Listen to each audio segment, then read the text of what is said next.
अयोध्या में क्यों हारी बीजेपी, विकास दिव्यकीर्ति ने लोकसभा चुनाव नतीजों को लेकर कर दिया बड़ा खुलासा। मशहूर शिक्षक डॉक्टर विकास दिव्यकीर्ति ने लोकसभा चुनाव में अयोध्या में बीजेपी को मिली हार को लेकर बड़ा दावा किया है। उन्होंने कहा कि लोकसभा चुनाव में संविधान बदलने वाली बातचीत चली, जो कि सच नहीं है, ना ही ये हो सकता है। यह मैसेज लोगों तक गया कि आरक्षण खत्म हो जाएगा, लोगों के मन में बैठ गया कि संविधान बदल देंगे।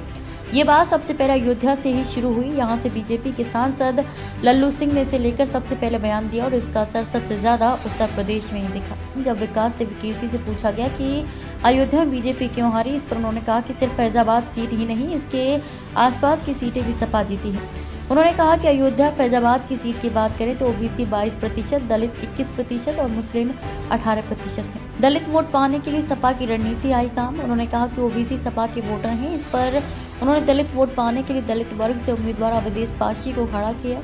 पासी अयोध्या में सबसे ज्यादा है। इसके अलावा मुस्लिम हमेशा बीजेपी के खिलाफ रहता है, ये सबको पता है। ऐसे में इन तीनों वर्गों ने सपा उम्मीदवार को वोट किया है। ऐसे में अयोध्या में बीजेपी का हारना कोई आश्चर्य की बात नहीं है।